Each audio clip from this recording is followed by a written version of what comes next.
pronto. Já estamos. Ok. Então vamos fechar nossos olhos e buscar entender a grandeza da vida. Essa grande oportunidade que temos de viver uma nova experiência, escrever uma nova história, reformulando os passos da ignorância através do entendimento, através da conscientização, através da gratidão, porque a vida é isso, essa oportunidade de viver uma nova história. Nosso profundo agradecimento ao nosso querido Mestre Jesus, que veio ao mundo nos mostrar um caminho seguro através da sua experiência humana, deixando-nos o seu Evangelho, que suscitou tantos pensamentos, tantas novas ideias, uma libertação para a humanidade, um caminho de amor, um caminho de paz, de respeito e de reconexão, um religário com o Criador. Então, é com esse espírito grato por tudo isso que faz a gente crescer, é que iniciamos esse trabalho nesta manhã de domingo, com a alma sorrindo e desejosos dessa conexão com os espíritos superiores que estão conosco nesse momento. Que os nossos corações possam vibrar firmemente, corajosamente, nesse caminho de evolução. Que assim seja. Bom, gente, como a gente vem fazendo, eu vou iniciar a leitura do capítulo 6 e a gente vai fazendo as nossas anotações, né, para que no final a gente possa conversar um pouco, né, sobre o capítulo do livro Reforma Íntima Sem Martírio, psicografado pelo médium Vanderlei. Deixa eu ler o nome completo dele aqui. Vanderlei Oliveira. O Espírito é a irmã-se do fogo. Ok? Capítulo 6, o título é O Grande Aliado, baseado no Evangelho segundo o Espiritismo, no capítulo 10, item 5, que diz: reconciliai-vos o mais depressa possível com o vosso adversário, enquanto estáis com ele a caminho. 3 pontinhos. Né? Recomendo que dê uma lida na íntegra dessa parte do Evangelho. Iniciando o capítulo. Matar o homem velho, extinguir sombras, vencer o passado. São expressões que comumente são usadas para o processo da mudança interior. Contudo, todos sabemos, à luz dos princípios universais das leis naturais, que não existe morte ou extinção, e sim transformação. Jamais matamos o homem velho, podemos sim conquistá-lo, renová-lo e educá-lo. Não eliminamos nada do que fomos um dia, transformamos para melhor. Ao invés de ser contra o que fomos, precisamos aprender uma relação pacífica de aceitação, sem conformismo, a fim de fazer do homem velho um grande aliado no aperfeiçoamento. Portanto, as expressões que melhor significado apresentam para a tarefa íntima de melhoria espiritual serão harmonia com a sombra e conquistar o passado, que redundam em uma das mais belas e sublimes palavras dos dicionários humanos: educação. Nossas imperfeições são balizas demarcatórias do que devemos evitar. Um aprendizado que pode ser aproveitado para avançarmos. A postura de ser contra o passado é um processo de negação do que fomos, do qual a astúcia do orgulho aproveita para encobrir com ilusões acerca de nossa personalidade. O ensino do Evangelho Reconciliai-vos o mais depressa possível com o vosso adversário, enquanto estáis com ele a caminho. É um roteiro claro.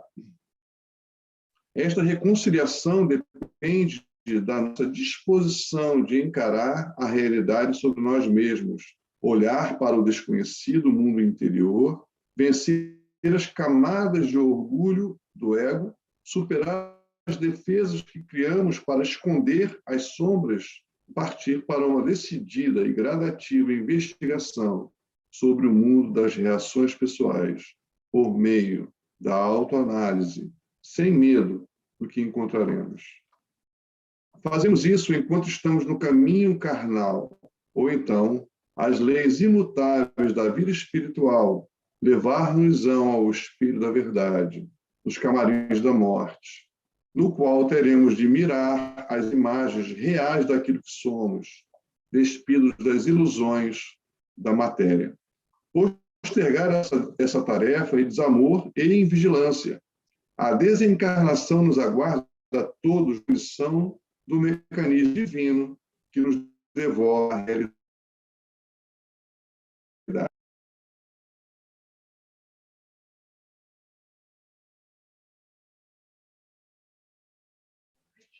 Gente, é só eu ou o Lê froze? Eu não consigo Funcionou escutar. para mim também. Reforma íntima Tá voltando. nada mais é que dar nova direção aos valores que já possuímos e corrigir.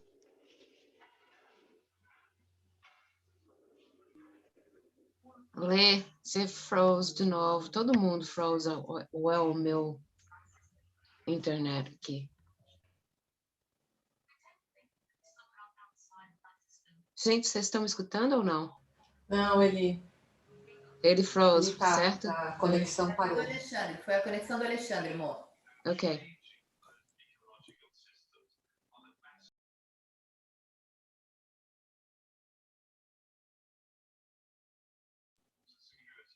Eu não acho que ele sabe.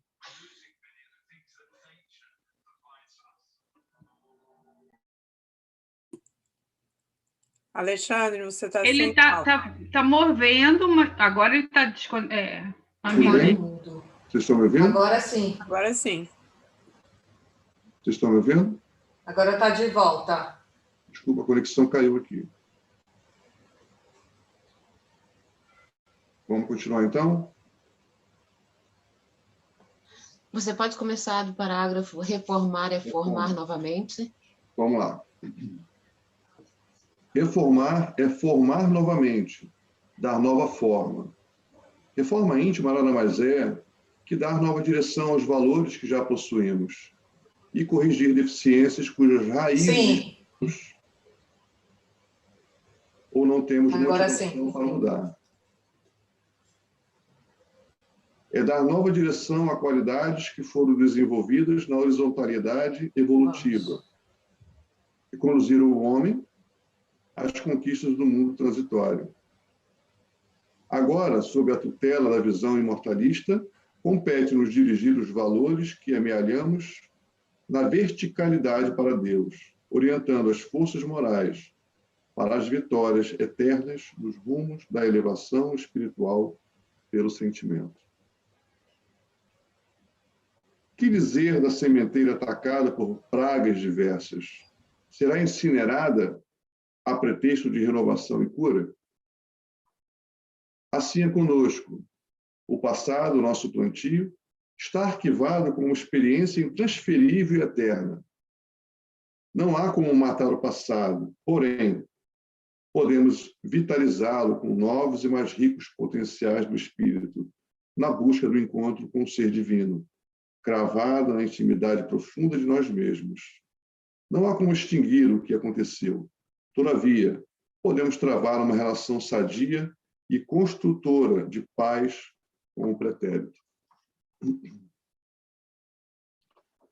Reforma íntima não pode ser entendida como a destruição de algo velho para a construção de algo novo, dentro de padrões pré-estabelecidos de fora para dentro, e sim como a aquisição da consciência de si mesmo para aprender a ser a existir, a se realizar como criatura rica de sentimentos e plena de utilidade perante a vida. Jung, o pai da psicologia analítica, asseverou: só aquilo que somos realmente tem o poder de nos curar. Lindo, né, gente? É uma questão de aprender a ser. Somos um projeto de existir criados para a felicidade. Compete-nos, pois, o dever individual de executar esse projeto. E isso só é possível quando escolhemos realizar e ser em plenitude pela condução do eu imaginário em direção ao eu real. Existir, ser alguém, superar a frustração do nada, é uma questão de sentimento, e não de posses efêmeras ou padrões de puritanismo e vivência religiosa de fachada. Imperfeições são nosso patrimônio. Serão transformadas, jamais exterminadas. Interiorização é aprender a convivência pacífica e amorável com nossas mazelas. É aprender a conviver consigo mesmo por meio de incursões educativas no mundo íntimo, treinando o auto-amor, aprendendo a gostar de si mesmo para amar tudo o que existe em torno de nossos passos. Enquanto usarmos de crueldade com o nosso passado de erros, não conquistaremos em definitivo. A adoção de comportamentos radicais de violentação desenvolve o superficialismo dos estereótipos e a angústia da melhora, estados interiores improdutivos para a aquisição da consciência no autoconhecimento e no autotriunfo. Interiorização é conquistar nossa sombra, elevando-a à condição de luz do bem para a qual fomos criados. Portanto, esse adversário interior deve se tornar nosso grande aliado, sendo amavelmente doutrinado para servir ao luminoso ideal do homem lúcido e integral para o qual, inevitavelmente, todos caminhamos. Esse é o texto do capítulo 6, né? Falando sobre as questões do inimigo, né? E o grande aliado, como o grande aliado. E aí a gente pode abrir nosso debate para conversarmos sobre esse assunto tão rico. Eu quero fazer uma nota aqui que eu sei que o estudo é de reforma íntima, mas em termos de comportamento, de reação, mas uma coisa que me veio aqui na cabeça nesse parágrafo do Carl Jung é que a descrição que ele está dando aí é exatamente o que é a homeopatia, o like cures like. É só de curiosidade. Que o remédio homeopata, ele é o que você é, o que você está demonstrando naquele momento, é o remédio melhor para você. Eu me lembrei disso. Lógico que não é isso que a gente está estudando, mas eu queria deixar essa nota de rodapé. Sim. Eu queria falar uma coisa sobre isso também, fazer uma ligação do capítulo anterior, que eu tinha notado, Isabel. No capítulo anterior, no penúltimo parágrafo, quando tem aquela parte que fala assim que muitos de nós, ou as pessoas, né, queremos perfeição a baixo custo e entregam-se a reformas de metade. Aí eu anotei do lado, remédio alopático versus remédio homeopático, porque muitas pessoas, né, vão ao médico e querem soluções rápidas para os seus problemas, né? E aí querem que o médico prescreva um remédio ali que vai curar aquilo e pronto, acabou, sem esforço nenhum, né? É aquele remédio que vem de fora para dentro. Mas é isso que você está falando. Então, a reforma íntima é como se fosse um remédio homeopático. Ela tem que vir de dentro para fora, ela tem que vir realmente desse conhecimento de nós mesmos, né? E não é fácil, não é assim tão fácil, só paga o médico ali, me dá a prescrição, resolve o problema. É como uma potencialização do que, de fato, existe dentro de você já, né? Você potencializa para que o seu próprio íntimo te cure. A homeopatia é meio isso, né? Potencializa as suas defesas que já existem para poder combater as doenças que estão ali, querendo se estabelecer. Né? Mas é interessante esse texto aqui, eu fiquei muito encucado com isso, quero dividir com vocês. Eu entendi até aqui o texto do Evangelho segundo o Espiritismo, que ele fala, né, no início do capítulo, que reconciliai-vos o mais depressa possível com o vosso adversário. Até aí foi bem. E aí fala assim, enquanto estás com ele a caminho. E ele fala todo o texto sobre que é preciso a gente se deparar com a nossa... parar de olhar para a nossa essência como algo que precisa ser destruído, né? Assim como a gente lida com os inimigos que a gente elege, né, no nosso cotidiano. Destruir o inimigo, tirar ele do caminho, fugir dele, né? Se isolar do inimigo, ou isolar o inimigo para lá. Ele nos aborrece profundamente. E o texto fala que isso aconteça logo, porque depois da morte nós vamos ter o véu do esquecimento descerrado, né? E nos deparar com a verdade espiritual, que nos vai revelar completamente, né? O que de fato somos, além das cortinas do ego, né? As cortinas das máscaras construídas, enfim, bem característico do ser encarnado, né? Mas eu fiquei me pegando nesse sentido, porque eu não entendi muito bem, porque enquanto estás a caminho, no meu entendimento, está a caminho com nós mesmos pela eternidade, né? Quer dizer, não é um momento um ou outro, né? Então, como é que vocês entendem essa questão aí? Eu fiquei meio confuso com... A gente lê esse parágrafo do Evangelho, né? E a gente pensa na pessoa, no inimigo, se alguém tem inimigo propriamente dito, lá de fora. E eu acho que o que ela quis dizer são exatamente as nossas sombras, que a gente coloca debaixo do tapete e vai seguindo. Então, ela fez uma metáfora, vamos dizer assim, que a gente tem que olhar para dentro de nós mesmos e buscarmos essas sombras e nos reconciliarmos com elas de uma forma amistosa, né? Em doses homeopáticas, mas com certeza darmos esse passo, que muitas vezes é difícil para a gente fazer. E principalmente fazermos sozinhos, né? Porque a gente não enxerga muito o que tem debaixo desse tapete. A gente enxerga o que tem debaixo do tapete do próximo. É fácil eu falar de você, Alexandre, da Luana, do whatever, do meu marido, do meu filho, mas olhar para mim mesmo, a gente não enxerga essas poeiras. Então, um amigo sincero, um profissional, um terapeuta, um psicólogo, eles vão puxar isso para fora. Então, a gente tem que estar aberto para tentar fazer essa reconciliação enquanto estamos aqui. Mas, é como você falou, é só um pedacinho, que nós estamos aqui, vamos voltar para darmos continuidade. Foi isso que eu entendi.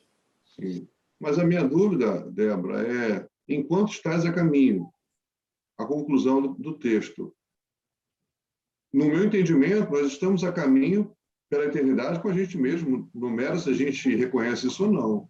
Mas a gente vai voltar, a gente vai fazer esse pequeno passo, doses homeopáticas, a gente vai tirar, sei lá, 3 ciscos debaixo do tapete, vai trabalhar com eles. Lá em cima a gente vai se deparar, lá do outro lado, a gente vai se deparar novamente com outras coisas. Bom, aí... Então, vou mudar a pergunta.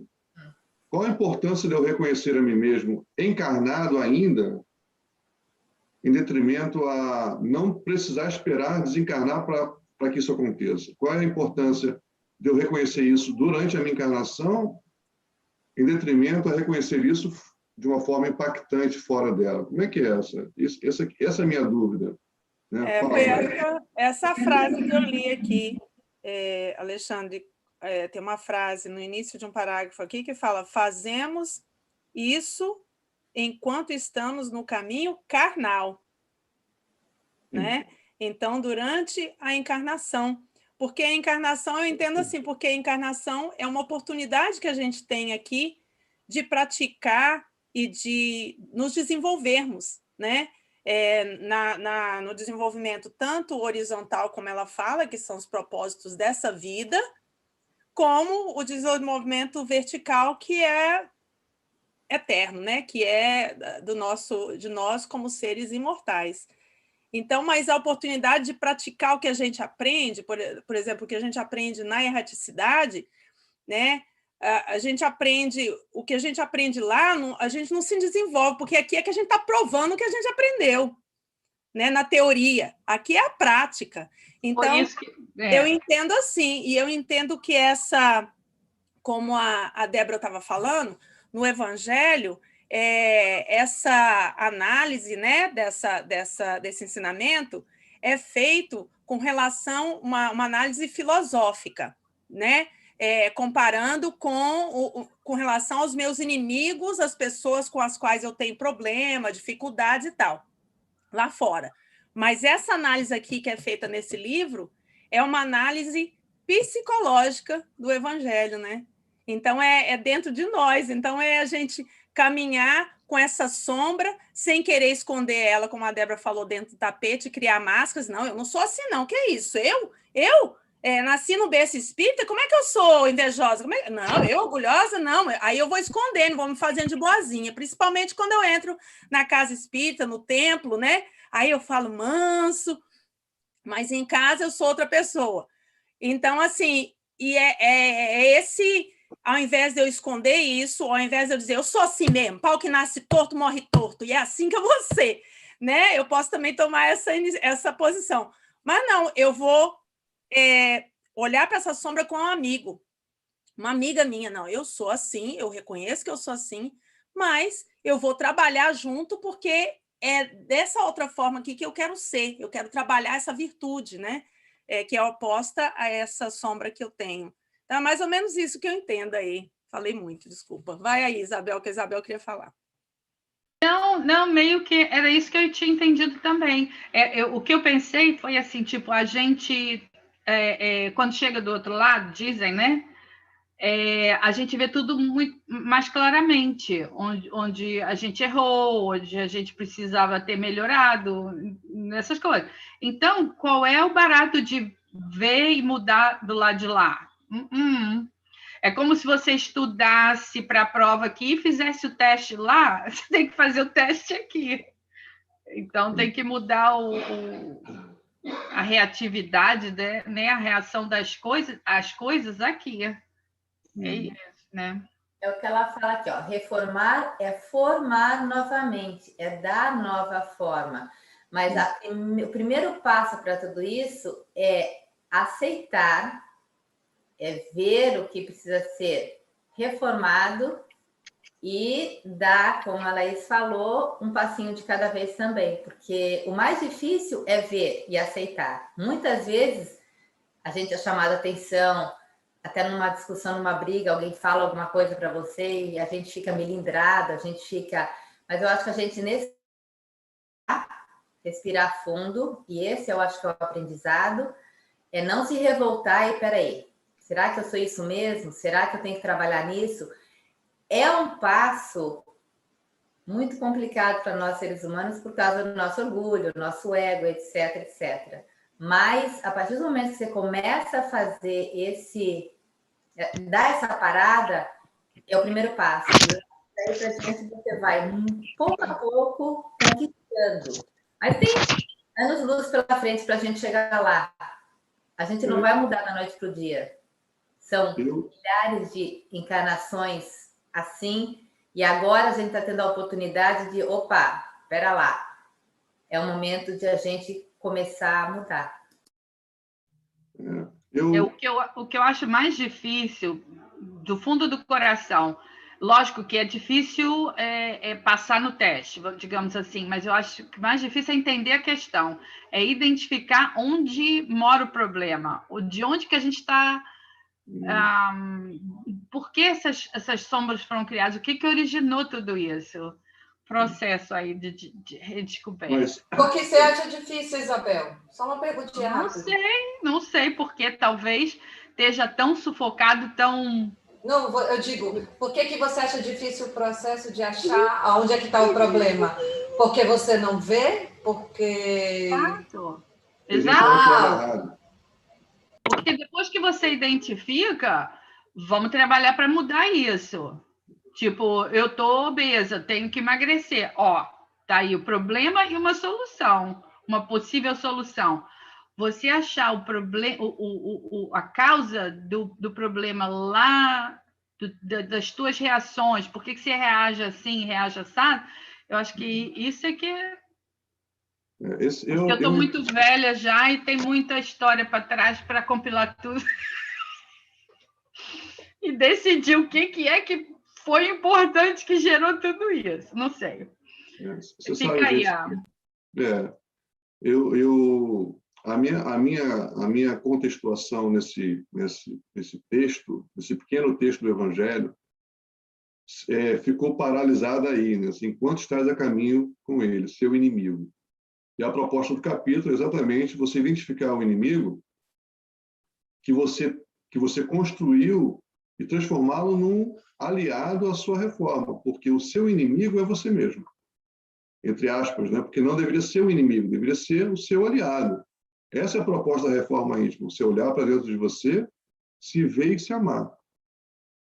E se reeducar. Essa é a proposta, né? Dentro do que você é. Segundo Jung, né? O que te cura é o que você é. Mas, enfim, a proposta da reencarnação é uma proposta muito especial para o espírito, né? Então, quando o texto propõe, enquanto estás a caminho com ele, com o inimigo, a gente projeta, como sempre, o inimigo lá fora. É o demônio, é os obsessores, é o vizinho chato, é a esposa cri-cri, é o marido que não... Né? Enfim, a gente vai colocando os inimigos lá fora. Mas, conforme a gente vai estudando, a gente vai percebendo que a reencarnação é uma grande vitrine, na qual existe, nas vitrines, a sua própria imagem. Porque quando no mundo espiritual, os espíritos se reúnem por afinidade. Então, meio que a gente vai se distanciando, de alguma forma, das nossas encrencas, ou se chafurdando dentro delas próprias. Quando a gente é tirado, pensado do plano espiritual e reingressa numa experiência de vida, a nossa história de reencarnatória é uma história de revelação de si mesmo. Porque nós vamos estar nos confrontando ou nos relacionando com a nossa própria imagem todo o tempo, até o nosso momento de desencarnação.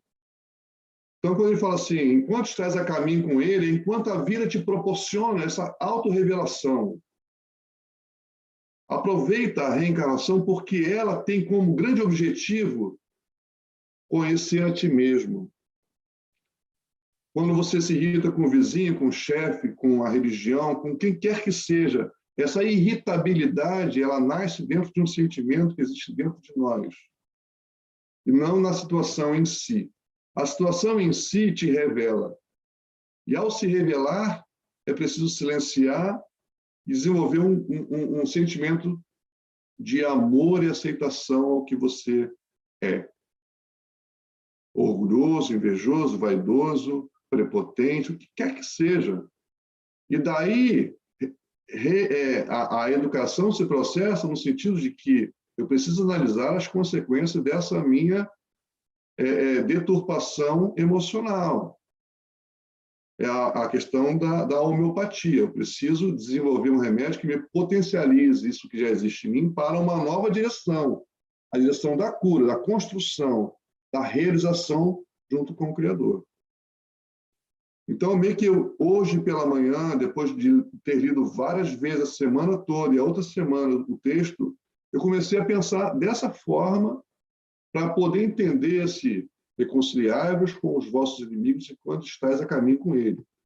Porque na minha cabeça eu entendo que eu, que exteriorizo sempre os meus inimigos, eu preciso entender que o inimigo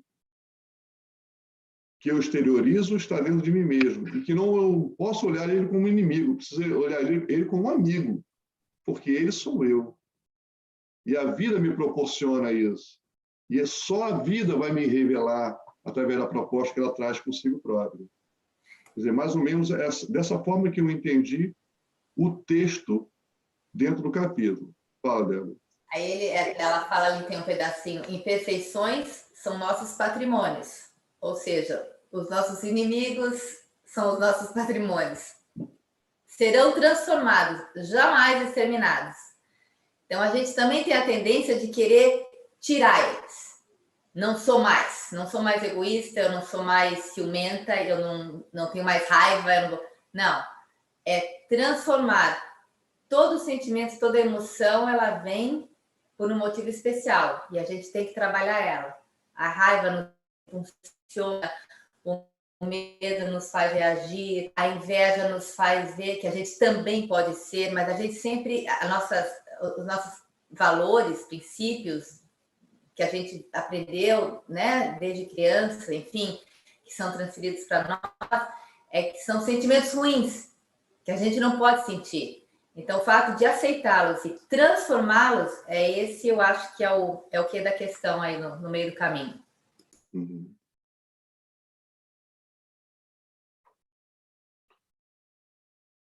Você vê que o desejo de você se reconciliar com os seus inimigos é exatamente quando você se reconcilia consigo próprio. Os espíritos, por exemplo, no plano espiritual, eles desenvolvem em si a força de querer reconciliação com o outro. Então, quer dizer, tudo parte de si, né? Quer dizer, eu não consigo me deparar com aquela pessoa que eu, entre aspas, odeio e dizer para ela, me perdoa por uma imposição religiosa ou de crença, porque é mentira, né? Agora, eu preciso primeiro identificar em mim o que me faz ter tanto ódio daquela pessoa. E aí me reconciliar comigo mesmo, para depois ter força para poder, sinceramente, emitir um desejo de perdão ao outro. Eu acho que essa é a grande proposta da vida, é essa. É você se deparar com os seus ódios, com as suas loucuras e sentimentos, e pegar isso e não matar isso lá fora, mas olhar isso como um espelho para dentro. Né? Esse é o grande... nós vivemos até hoje, a humanidade como um todo vive na sua plena ignorância esse direcionamento do ódio para fora, odiando as coisas que incomodam. Eu acho que a humanidade hoje passa por um processo de amenização do ódio e o reconhecimento de que esse ódio nasce dentro de si próprio e que não há motivo para que ele seja tão grave assim. É preciso se reconciliar com ele e amar a ele para poder daí seguir para um novo caminho. Não é lindo isso? A gente está no limiar do crescimento para uma nova etapa de olhar a vida de um outro prisma. Né? Quer dizer, nós estamos, de fato, saindo da ignorância de atribuir fora os inimigos para poder, no primeiro passo, olhar dentro e, no segundo passo, reconciliar-se com o seu inimigo, o seu suposto inimigo, que, na verdade, não é seu inimigo, é uma criação humana, é uma criação da ignorância humana, né? Atribuir inimigos fora e dentro o tempo todo.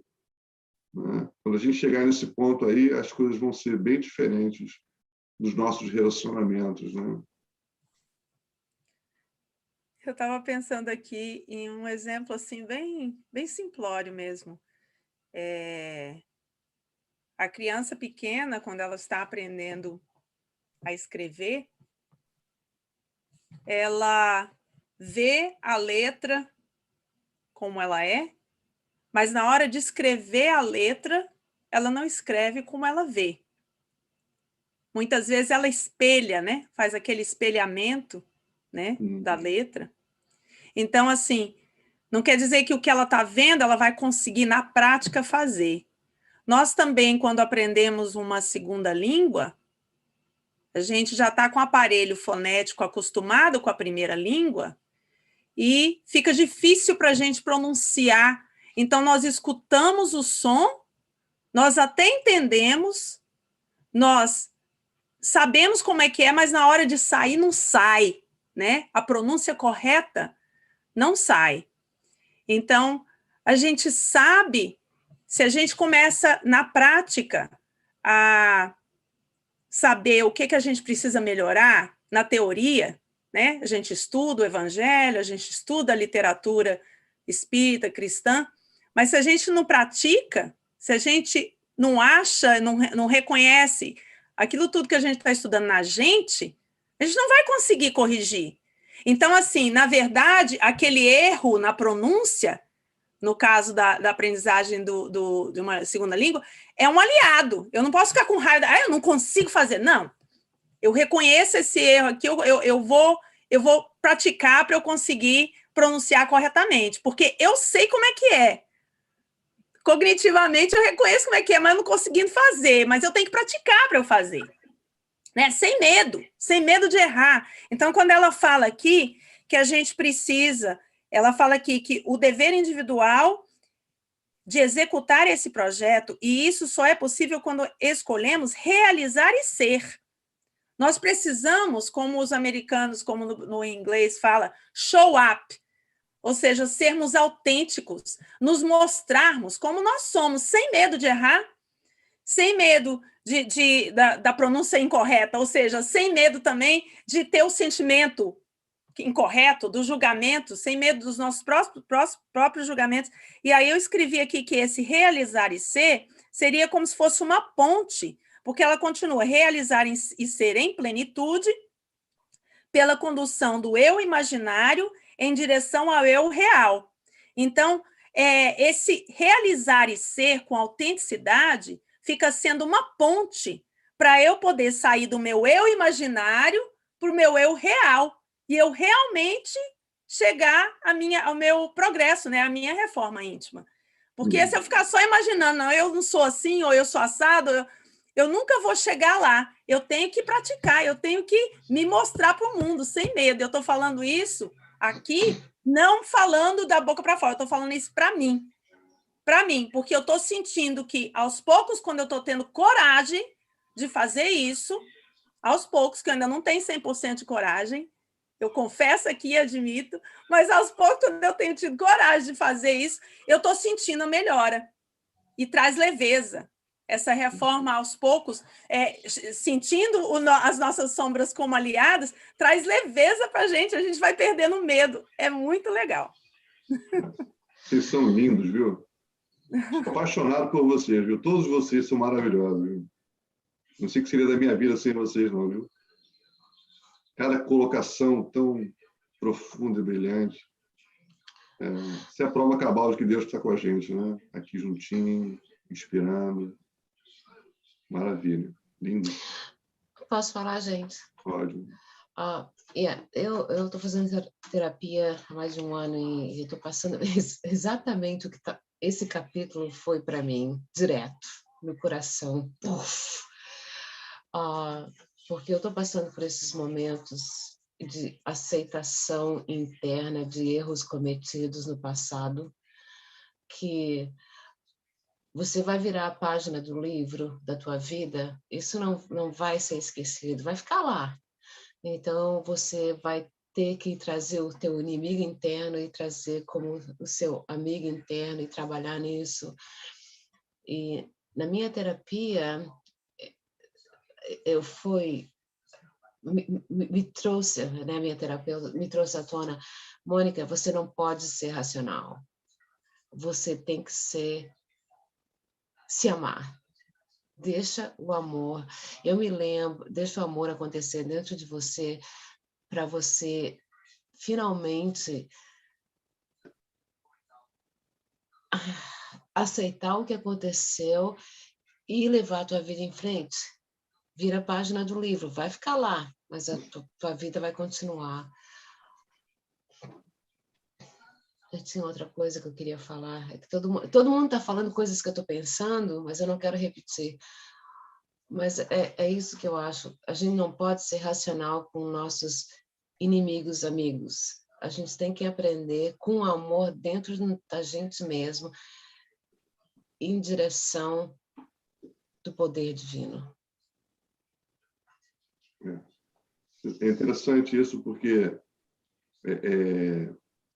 nas terapias, né, a gente ressignifica fatos acontecidos, né, e desenvolve novas emoções perante os fatos. Emoções essas que foram traduzidas de uma forma infantil, né, e no futuro acabou trazendo consequências nas nossas relações, né? Por isso a gente procura uma terapia. E esse movimento de interiorização, muito isso, né? Porque por que nós desenvolvemos as máscaras? Por que a gente começou a criar um indivíduo surreal, um personagem? Por que a gente começou a fazer isso? Porque a gente tem medo de encarar o que nós somos interiormente. Isso. A nossa interpretação infantil e ignorante de nós mesmos nos conduziu para esse caminho. Então, você vê que os pais da terapia, como Jung, como o seu mestre, que foi o Sigmund Freud, eles acessaram a alma.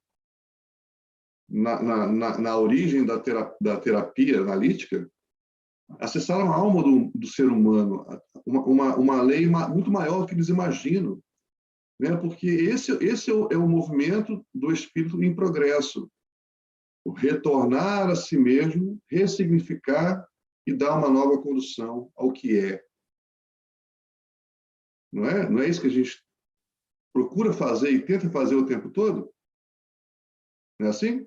Então, o que a gente faz para nos proteger dos traumas? A gente cria um monte de máscaras em torno dele para não precisar olhar para ele mais. E assim a gente fez com a nossa própria personalidade. A gente criou uma máscara de bonzinho quando a gente é mauzinho, a gente criou uma máscara de humilde quando a gente é orgulhoso e vaidoso, a gente foi criando máscaras para esconder, como se isso fosse uma coisa muito feia.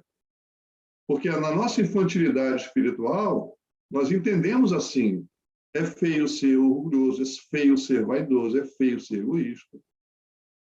E a gente foi negando, botando isso no inconsciente, apagando isso, né?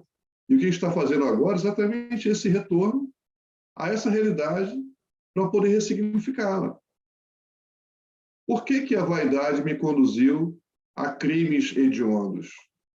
Porque eu não soube usá-la de uma forma madura. Mas hoje eu já sou maduro, então eu posso voltar lá e ressignificá-lo para poder conduzi-la para uma outra forma de atividade no meu cotidiano. Né? Esse é o crescimento, essas potencialidades da alma, é o que Jung fala, né? Quando você reconhece a si mesmo, você se cura. Porque você se ressignifica, você se reforma, dá uma forma diferente do que é.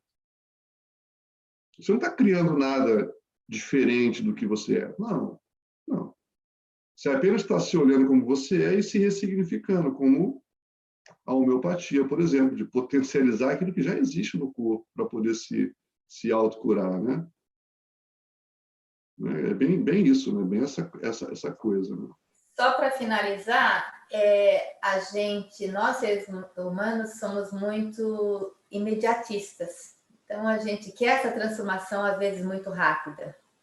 Mas como uma criança, como a Laís colocou, tanto da fonética quanto da escrita, como uma criança que começa a caminhar, quantas vezes ela cai para conseguir andar? Ou seja, se ela no primeiro tombo desistisse, nós nunca estaríamos em pé. Então, eu acho que a gente tem que levar muito isso em consideração. Muitas vezes nós vamos cair até o momento que a gente vai conseguir ficar em pé, na nossa transformação moral, nessa ressignificação dos nossos sentimentos, das nossas emoções, das nossas máscaras escondidas embaixo do tapete.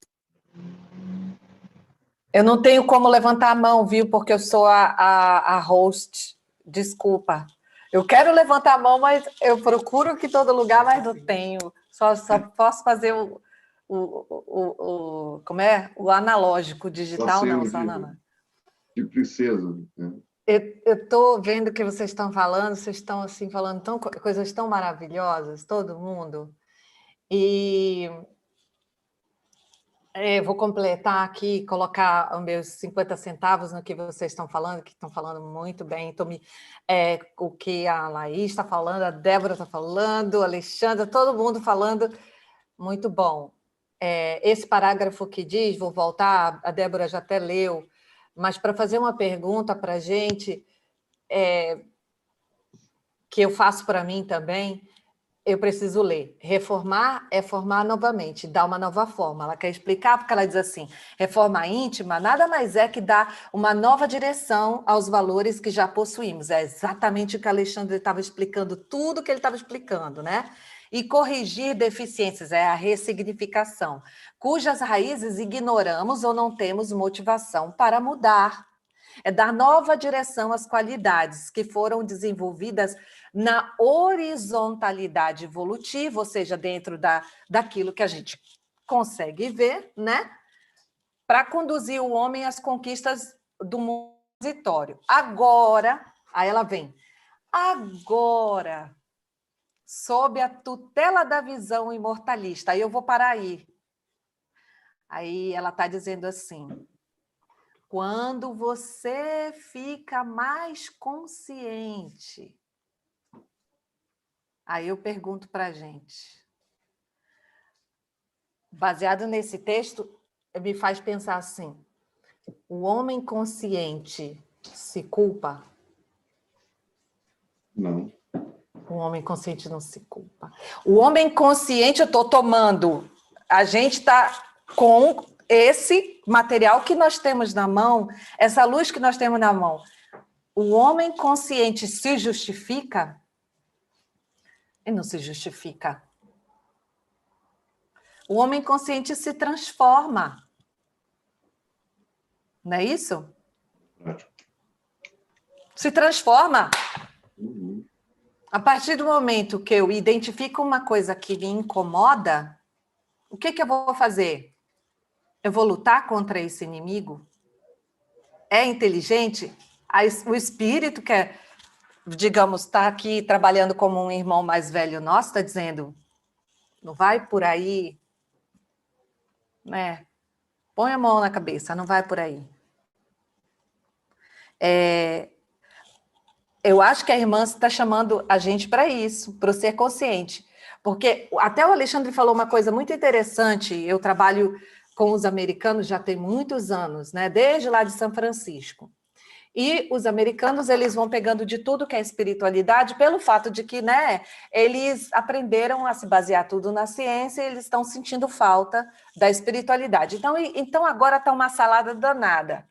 Eles vão pegando qualquer coisa que se diz espiritual e, para eles, tem que matar o ego. Eu sempre ouvi isso e eu pesquiso também para poder conversar com eles. Então, e eu até fiquei muito confusa uma época da minha vida, sabe? Eu dizia, meu Deus, tem que matar o ego, será que é mesmo isso? O texto que eu estava lendo da doutrina do espiritismo estava me explicando uma lógica que eu dizia, não, mas eu gosto dessa lógica. Mas aí, eu lendo sobre vamos dizer, a espiritualidade dessa vista mais geral, né, mais mística, não, tem que matar o ego é o inimigo, tem que matar o ego. Uma época eu fiquei confusa, mata o ego, não mata o ego. Eu, inclusive, trabalho com aquele senhor aquele de 92 anos que vai no centro, o senhor Stanley, sabe quem é, né? Eu trabalho com ele para editar os vídeos dele. E ele tem um livro que ele ia lançar, e aí o nome do livro chamava Egocide, como se fosse um suicídio do ego. Uhum. E eu, calada, né? Mas um dia ele diz, que você acha desse livro. Por que ele vai perguntar isso para mim? Por quê? Por quê? O que você acha desse título? Aí eu tive que ir com muita calma, mas eu coloquei meu ponto de vista. Ele já não vai mais colocar o título do livro, não é mais Egocide.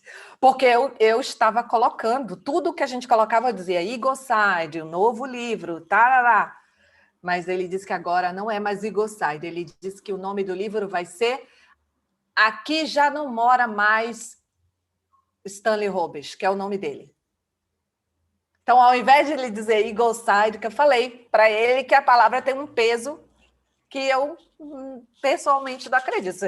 Eu falei assim, antes de eu responder, eu disse, você quer saber a minha opinião? Eu não sou editora, não sei nada disso de livro. Não, quero saber a sua opinião. Eu disse, então, tá bom. Então, na morte do ego, na morte do ego. Inclusive, o Eckhart Tolle não fala nisso, na morte do ego. Ih, a minha conexão tá ruim, né? Voltou? Voltou? Estamos vendo. Voltou. Então, alguns autores que são grandes falam dessa morte do ego, os indianos também falam, né? Como acabar, tem muitos vídeos, como acabar com o ego, como matar o ego, como se livrar do ego. Então, eu concordo, hoje em dia eu concordo, para mim tem mais lógica o ser consciente que trabalha sempre. Ele parte do ponto inicial da sua realidade, o que vocês estavam falando, ele admite, aceita a sua realidade psicológica, né? Aceita como é, para poder se aprimorar, sem cessar, sem parar, né? A gente está aprendendo aqui, com essa literatura, que a gente só vai conseguir a lucidez através da nossa autoanálise, dessa aceitação, né? Quando a gente estiver disposto a se encontrar sem máscara, que vocês estão falando, sem deteriorização, apontando jeito para a gente. Você é isso mesmo, sem estar, né, se rebaixando, nos rebaixando, sem estar se julgando, sem estar se justificando. Eu preciso provar, eu preciso dizer, eu preciso me explicar. Essa que vos fala ainda está nesse processo de se livrar disso. Ainda me explico muito. Todos nós. Descobri através de um estudo da Lise Bourbeau, que é a ferida da alma, a ferida da injustiça.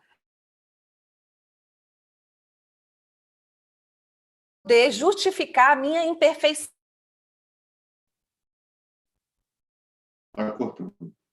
Não fui eu, foi alguma coisa. Então, se justificar, né, se acusar, o homem consciente, ele não precisa disso. Ele se descobre, ele apenas se descobre. É a chamada famosa tomada de consciência. Eu não preciso fazer nada quando eu me descobrir. Eu não preciso, né, fazer panelaço, dizer para todo mundo. Eu só faço assim. Eu estou me observando que quando essa pessoa...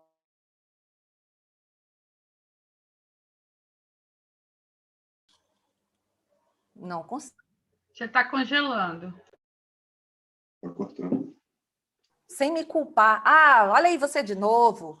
Aí você, sem paciência. E eu já fiz isso, porque tinha uma pessoa da minha família que toda vez eu me treinava, sabe? Com os livros do André Luiz, com o Emmanuel. Aí quando eu chegava a falar com essa pessoa, eu acabava na discussão. Aí estava lá eu, tá vendo? Você não consegue, você não consegue. Depois eu fui me educando a dizer, na próxima vez vai ser melhor. Na próxima vez vai ser melhor. Até que eu consegui me equilibrar mais. Ainda tenho umas sensações por dentro, mas já não meto a pata, como diz aqui na Espanha. Você sabe que eu fiz um trabalho na semana passada sobre a parábola do tesouro perdido e da pérola preciosa. E eu cheguei a uma conclusão assim, bem interessante sobre... A parábola fala sobre o reino de Deus, né? E o reino de Deus no meu entendimento, é o universo como um todo, já que o rei é o criador. Então, nós estamos dentro desse reino. Todos nós pertencemos já ao reino de Deus. O que não nos faz ser cidadão desse reino? É o nosso não cumprimento das leis que regem esse reino, que dá a ele toda a harmonia, toda a beleza, toda a grandiosidade que é os multiversos, né? As vidas que vivem nesses multiversos, e nós somos parte disso também. Só que nós somos marginais desse grande e lindo reino divino. Nós somos marginais. Então, a parábola nos fala sobre um indivíduo que encontra um tesouro perdido, volta a enterrar o tesouro, sai, vende tudo que tem, volta e compra aquele campo e adquire esse tesouro. E eu fiquei embananado com isso. Por que ele acha um tesouro perdido e volta a enterrar? Por que não pega o tesouro e sai correndo com ele? Não é meu, pronto, eu achei. Por que não faz isso, né? Ele sai, vende tudo que tem e volta para comprar aquele terreno. Então, eu compreendi, nas minhas análises, né, do trabalho que eu realizei, que existem dois momentos do ser humano, que é, o primeiro, descobrir o tesouro, e o segundo momento, que é usufruir desse tesouro. E entre esses dois estéticos tem um delay. Porque muitos de nós da humanidade não conseguimos ainda descobrir o tesouro perdido. Sabe por quê? Porque a gente não consegue enxergar a grandeza e o valor que ele tem.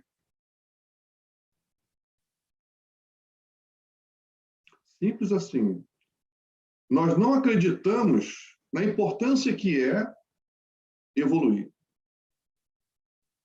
Ou fazer parte desse grande reino, ser cidadão, cumprir as leis que regem a harmonia, ser harmônico junto com toda a harmonia que ele possui. Isso fala muito de nós mesmos, sabe? Da nossa individualidade dentro desse projeto de crescimento. Porque a gente fala de um projeto que ainda está no papel. Por quê que o projeto ainda está no papel? Porque a gente ainda não acredita piamente que ele é o projeto de nossas vidas. A gente não conseguiu determinar o valor da realização desse projeto. Entender o tesouro perdido. E quando a gente tem essa noção clara da grandeza do tesouro que é a evolução, a reforma íntima, a gente volta a enterrar, sai, vende tudo que tem. O que é isso? Que movimento é esse? Você começa, de fato, a trabalhar debruçar sobre as suas máscaras, desatar os nós, destruir tudo a quinquilharia que você absorveu, todos esses milênios de vidas na ignorância, para poder retornar e adquirir o campo onde possui o tesouro e usufruir dele. Enquanto a gente não conseguir realizar esse projeto que ainda está no papel, porque ainda não conseguimos entender a grandeza do tesouro, a gente não vai realizar a nossa reforma íntima. Então, veja como é sugênere essa questão, né? Talvez eu ainda não consegui visualizar, sentir a importância que é dar esse passo. Por isso, eu ainda estou elaborando o meu projeto individual, junto com o coletivo, que é aquilo que está fazendo, né, para poder viabilizar esse projeto dentro da minha própria vida. Eu estou dando títulos, como o indivíduo da Cíntia colocou, né? Títulos diversos, porque o meu entendimento do livro que eu vou lançar é esse, aí, de repente, descubro que o título não está adequado, vou escolher outro título, e o projeto continua no papel. Até que, achei o título da minha vida, compreendi a importância que é editar esse livro, agora eu vou realizar. Acho que a gente está próximo desse momento de realização da transformação de verdade, em que a gente vai, de fato, olhar para a nossa vida pessoal e dizer assim, eu não preciso mais disso, nem daquilo outro, porque você sabe que ali está o tesouro que vai te levar a uma nova etapa vai revolucionar a sua vida espiritual, que é eterna. Sabe? A gente está nesse limiar ainda do projeto, do papel para uma realização de fato. E uma coisa muito importante, gente, que a gente não está sozinho nesse projeto. A gente fala muito de potencializar a nossa intimidade, na autodescoberta, mas a gente não se dá conta de que nós temos grandes amigos valorosos que estão prontos para nos auxiliar nessa autodescoberta.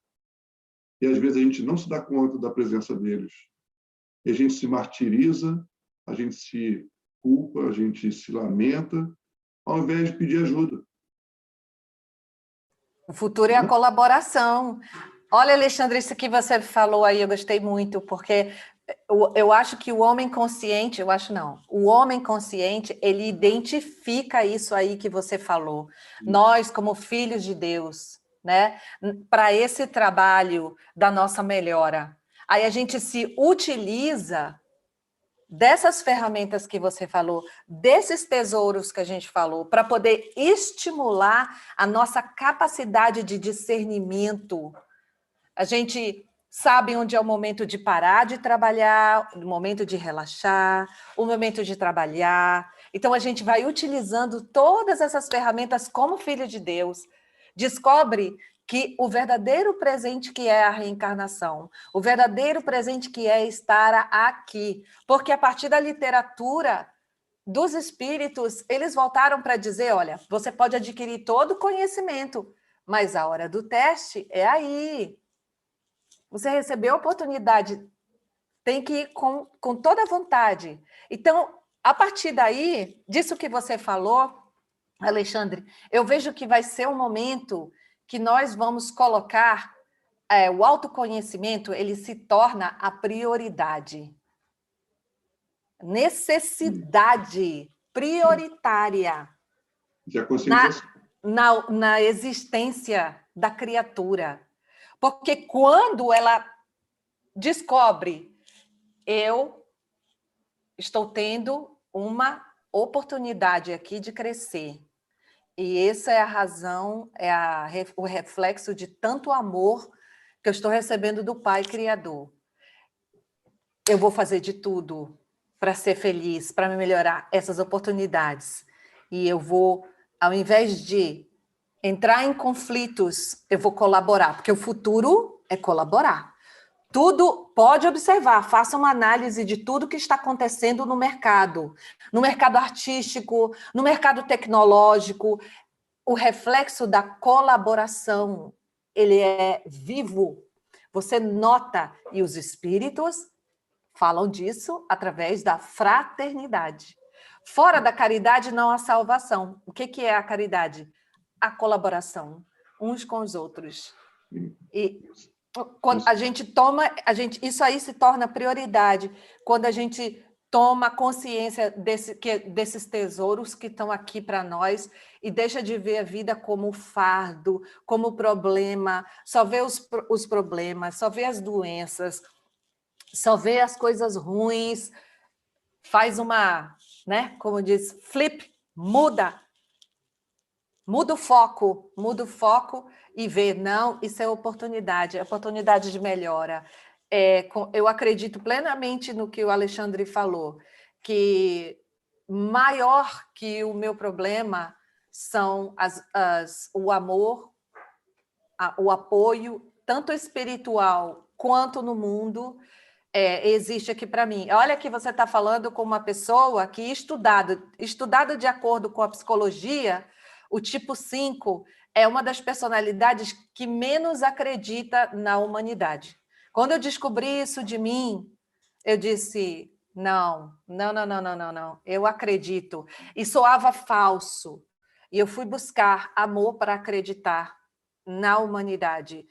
E tudo isso aqui está conspirando a meu favor. Tudo está conspirando ao meu favor.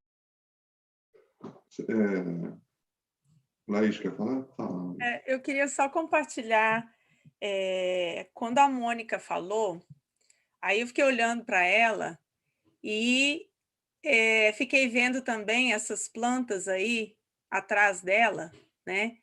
E aí eu me lembrei de uma parábola que eu ouvi há um tempo atrás, uma interpretação do Alírio Cerqueira Filho. Ele fez uma interpretação que ele chama de interpretação consciencial da parábola. Então, nessa interpretação, é a parábola do joio e do trigo. Então, quando eu vejo as plantas ali, então, quando ele fala interpretando essa parábola, de que quando você precisa reconhecer primeiro, né? Quando você é um ser consciencial, você vai reconhecer com autoconhecimento qual é o joio e qual é o trigo que você tem em você, né? E aí, nesse reconhecimento, como a gente está falando aqui com a proposta da Hermance Dufault, que é a mesma que ele faz também, você não vai simplesmente cortar o joio assim na hora que você reconhecer, porque isso não é nem sábio, né? Então, quando a gente está falando aqui que você vai pegar aquele joio como aliado, e também você não sabe, quando você reconhece o joio, se você não deixar ele crescer junto com você, junto com o trigo, você vai cortar o joio e o trigo junto, né? Então, quando ela fala aqui, continuando lá da parte que a Cíntia estava lendo, na hora que ela parou, quando ela fala, agora, sob a tutela da visão imortalista, compete-nos dirigir os valores que amealhamos, ou seja, as virtudes que a gente já tem, que é o trigo. As virtudes que a gente já tem, os valores que nós amealhamos durante todas as nossas encarnações, é o trigo. E aí o joio, né? O joio tem que crescer junto para quando tiver grande a gente poder... e cada vez mais o que ele coloca é que a gente precisa, o convite da vida, o convite do Cristo, é que nós aguemos essas virtudes, que nós coloquemos adubo nessas virtudes, que nós façamos olhemos para as virtudes que nós já temos e paremos de ficar com foco no joio. E aí deixa o joio crescer junto, mas alimenta a virtude. Aí o que vai acontecer?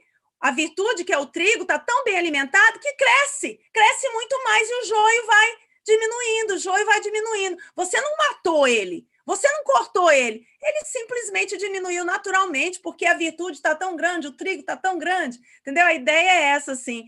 Então, é isso que é a mensagem para a Mônica aqui, quando ela estava falando, né, das coisas do passado, dos erros que eu cometi, que ela falando, os erros que eu cometi, não sei o quê, né? Não focar tanto nos erros, o joio, né, que está aí atrás dela, essa planta tão linda, foca nesse trigo aí, verde, bonito aí, que está atrás de você, faz esse trigo crescer, que o joio, você não vai nem perceber o joio mais. É essa a ideia, sabe?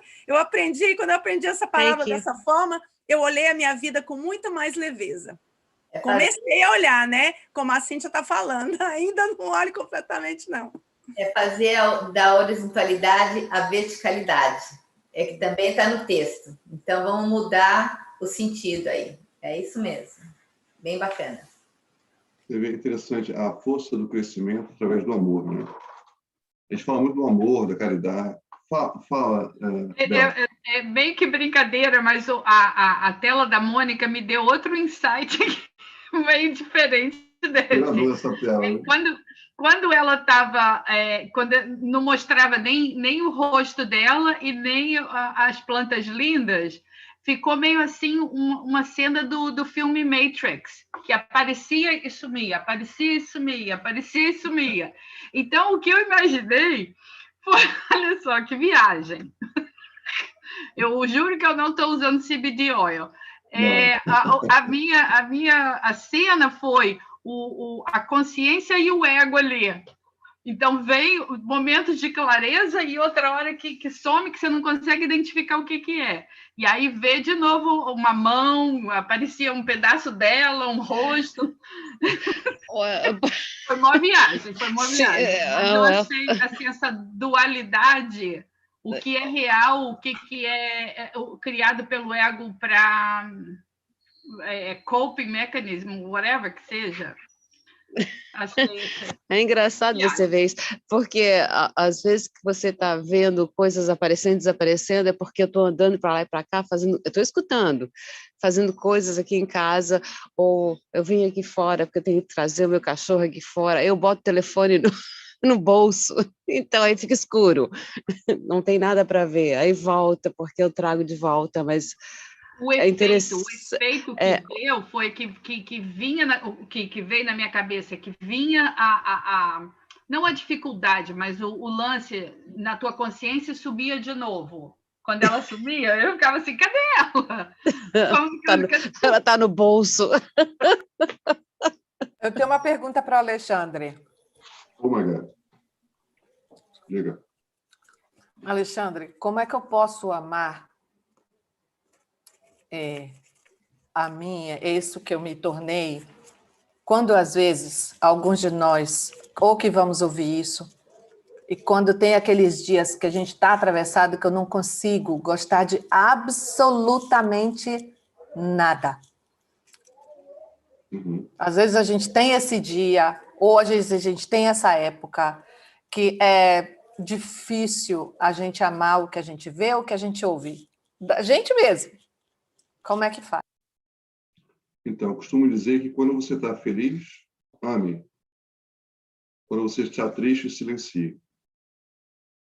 Isso é uma boa recomendação para que você não machuque pessoas nos seus momentos difíceis, né? Mas essa questão do amor é uma questão muito interessante, porque fala muito da humanidade, né? E do crescimento desse sentimento amor que a gente vê na plenitude do coração divino, né? Muito bem representado por Jesus quando teve ao mundo. E a gente observa que o nosso sentimento de amor ele ainda está muito primário ainda, no sentido das trocas, né?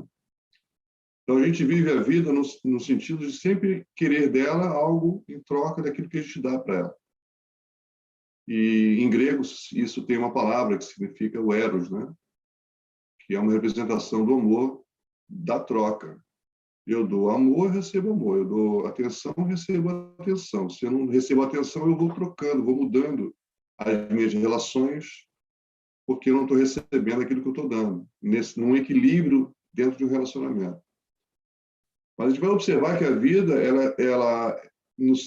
ela mostra um desequilíbrio aparente porque ela é um pedaço da grande história do espírito eterno e imortal.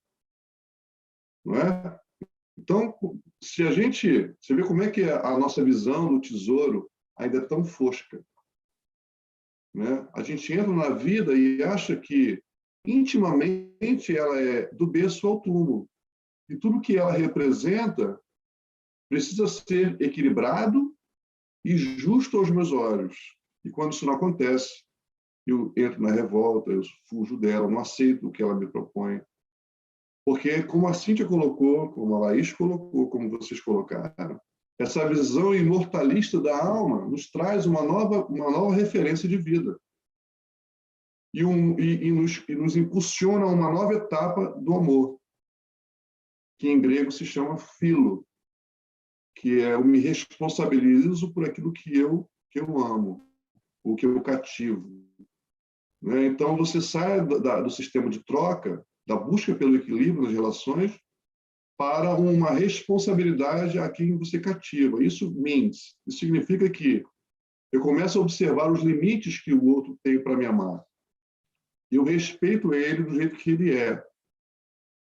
E aí, quando você tem uma relação, por exemplo, conjugal, você olha para a sua esposa e você não deseja que ela seja princesa perfeita, mas você olha ela como uma mulher imperfeita que pode dar a você até um certo limite.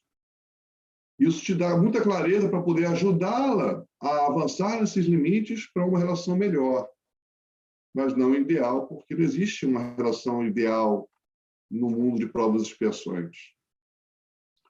Então, você observa que essa visão imortalista da alma te faz olhar te impulsiona para um novo olhar na vida nesse contexto de relacionamento, nesse contexto de desenvolvimento do amor, até chegar ao momento do ágape, que é o amor incondicional, que você encontra já nos espíritos puros, que não é o nosso caso.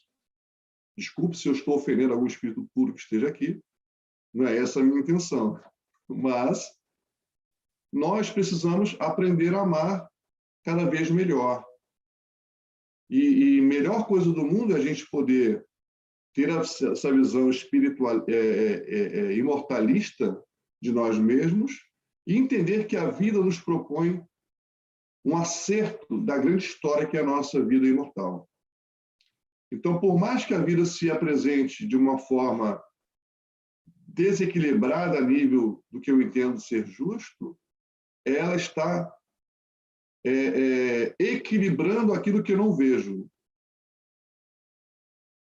Mas eu preciso, quando eu começo a sentir a vida, eu percebo que tudo aquilo que é desequilíbrio aparente, existe uma origem, porque é divino a proposta da reencarnação, um impulsionamento ao equilíbrio maior dentro de mim mesmo.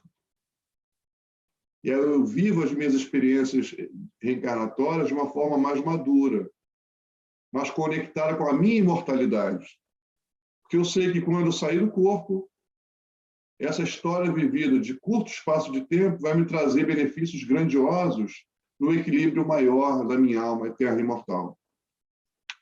Então, é preciso a gente crescer nesse pensamento para descobrir a importância, o grande tesouro que é a vida, e vivê-la dessa forma, nessa perspectiva imortalista, todo o tempo. Quando a gente se pegar vivendo na amargura e no ódio, a gente precisa parar, se reconectar com o Criador, se redescobrir como espírito imortal, para amenizar nosso sentimento, ter uma outra condução nessa relação difícil, entre aspas, mas que é uma proposta de crescimento para mim, espírito eterno e imortal. Não sei se eu me fiz entender, se ou respondi a Cíntia no que ela me perguntou, mas é a forma com que eu enxergo essa questão do amor ainda em desenvolvimento na civilização humana.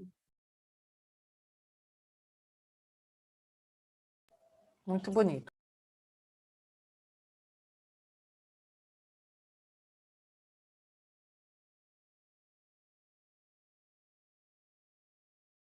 Vocês estão pensando, gente? Estão quietinho? Estou pensando numa música aqui, depois eu vou mandar lá no grupo do WhatsApp. Claro.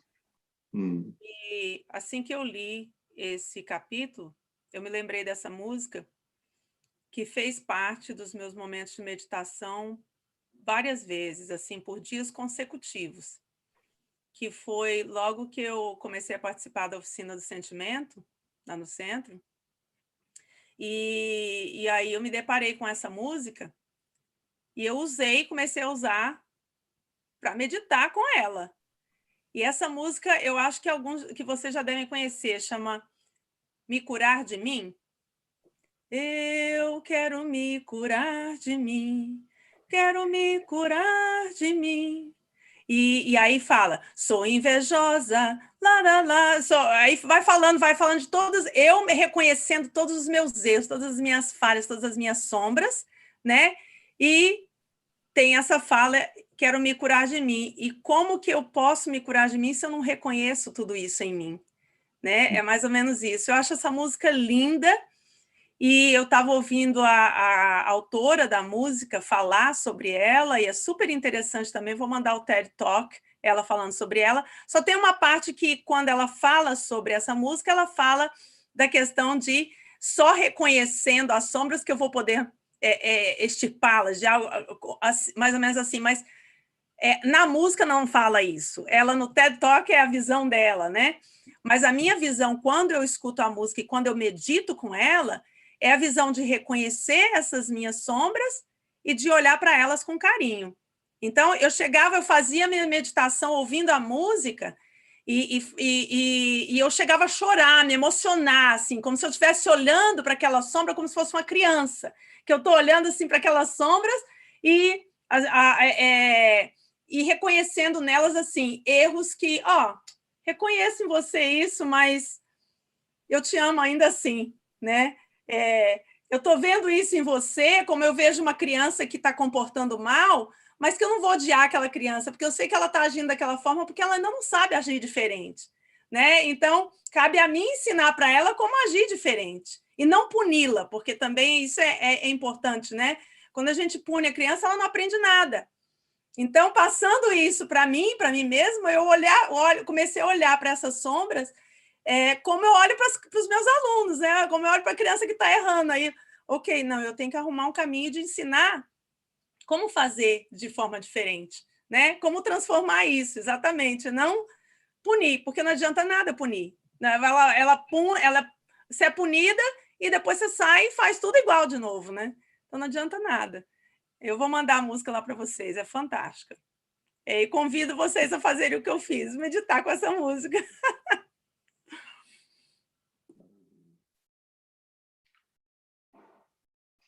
Então, gente,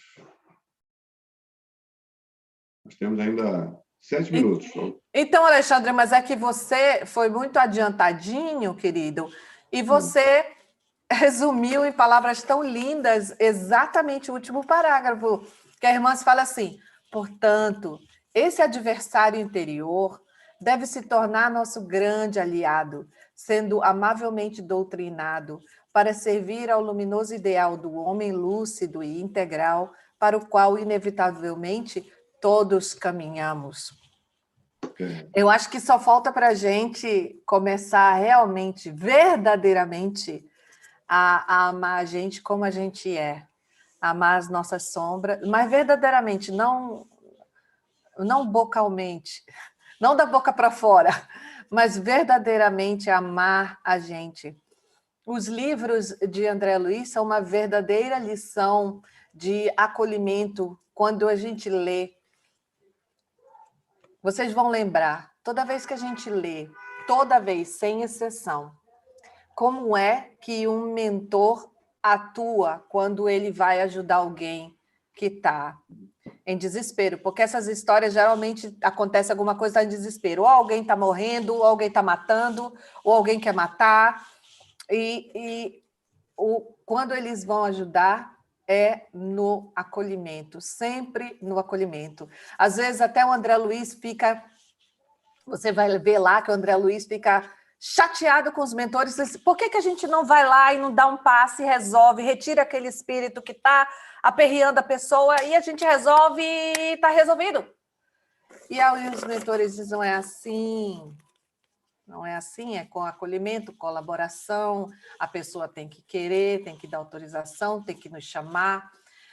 Naquele livro Missionários da Luz, a criança chamou o pai e a mãe para rezar e eles ficaram do lado de fora. André Luiz disse assim, vamos entrar lá para a gente rezar? Ele disse, não, eles têm que autorizar, eles têm que chamar a gente. Eu fiquei assim, uau! Eles não se intrometem na nossa vida de forma alguma. Foi um choque a primeira vez que eu li isso. Então, no meio da oração, a criança diz, gostaria de chamar anjo da guarda, tal, para vir rezar com a gente. Aí o mentor olhou para o André Luiz e disse, agora nós podemos entrar. E se é assim, com um espírito que está bem mais consciente do que eu, nem precisa ser bem mais, que está mais consciente do que eu, então cabe a mim fazer isso primeiro, cabe a mim começar o meu acolhimento, me acolher como eu sou, me acolher a parte que eu ainda não gosto e que eu teimo em brigar, em culpar, em entrar em conflito, e começar a arregaçar as mangas, me tornar madura espiritualmente, pelo menos no meu entendimento, e dizer assim, não, vou acolher, vou parar com essa briga, vou parar com essa culpa, vou colocar aí em prática esses ensinamentos e vou ver no que dá. Quem sabe esse povo está errado? Aí eu vou provar para eles que eles estão errados e eu vou dizer, olha, Alexandre, não deu certo, eu fiz, não deu. Eu me acolhi, eu deixei de me culpar, eu me aceitei e não deu certo. Então, que a gente venha aqui e prove o contrário, diga que não deu certo. Acho que é o que falta. É a proposta. Maravilha, gente. Muito bom, muito rico. Eu estou assim, maravilhado com tudo isso que a gente tem discutido, conversado aqui. Pode ter certeza que todos vocês são corações já em processo de despertamento, conscientização. Isso é muito bom. É muito bom. Alguém quer fazer a prece final para a gente? Agora os encarnados. Alguém?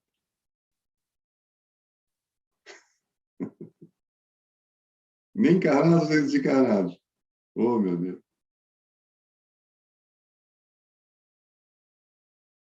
Eu já fiz a inicial, agora alguém vai ter que fazer a final. Eu posso fazer. Tenho medo de ser feliz. Então, vamos fechar os nossos olhos, relaxar as nossas cadeiras, sentir o nosso corpo aqui presente, os nossos pés encostando no chão, sentir que estamos aqui nesse momento, aprendendo sobre nós mesmos e agradecer. Agradecer a espiritualidade amiga, agradecer a Deus pela oportunidade da reencarnação. Amado Deus, causa primária de todas as coisas. Jesus, guia de nossas vidas, mentores espirituais de cada um de nós. Agradecemos por mais essa oportunidade de estudo, de reflexões.